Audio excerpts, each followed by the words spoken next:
Hello and welcome to April 3rd, where we're reading Deuteronomy 33 through Joshua chapter 2. Now, this section finishes off Deuteronomy. Moses gives some blessings, and then he up and dies, or rather down and dies, I guess. I don't know. And then Joshua happens. Very quickly, God says, well, Moses is dead. Now it's your turn, and he anoints Joshua. He picks Joshua to lead Israel into the land, and so Joshua will send out some scouts into Jericho to kind of spy out the land and see where they're going. That is the route that this narrative is taking. We are about to enter the promised land. Finally, we've been about to enter there since mid-Leviticus, essentially, but Israel hasn't allowed us to. But Israel's faith is turning around. Moses' efforts and God's faithfulness has kind of reached this people, and they seem to be showing a little bit more faith, maybe, and looking forward to the blessings of God. Israel is moving into their conquest era, their conquest mode, and so as we follow the story from here on out, that is the direction that they are going. If you're interested in a more detailed breakdown of each of these chapters,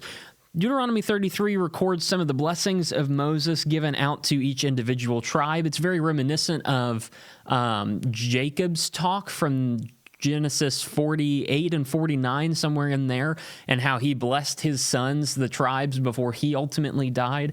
Moses, in many ways, is the spiritual father of these people, and so he's trying to pass on the blessings of God before he goes. And chapter 34 is very, very brief.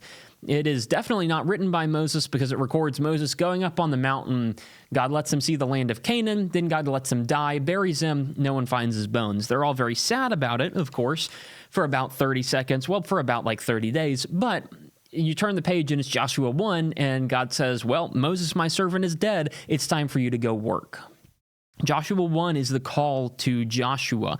God says 3 times over, be strong and courageous. It's a threefold repetition. Moses is dead, but God is not. God is still with his people, and he's going to be with Joshua just like he was with Moses.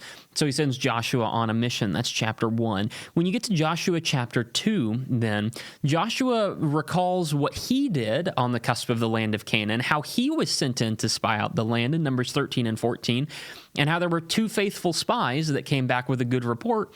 And so he sends 2 spies into the land of Canaan, not 12. He just sends 2, the 2 faithful ones. They go and spy out the land of Jericho. And at the end of chapter 2, they come back to Israel with a positive report. We can go take the city. We can go break into the land of Canaan. That's the goal from here on out. And so as we read tomorrow's reading will cover a lot more of those details and of the beginning of their conquest. If there's anything you're interested in further, there's always the written page. There are some notes over there. Go check those out if you want to. And if not, I'll see you tomorrow, April 4th, where we're reading Joshua 3 through 6.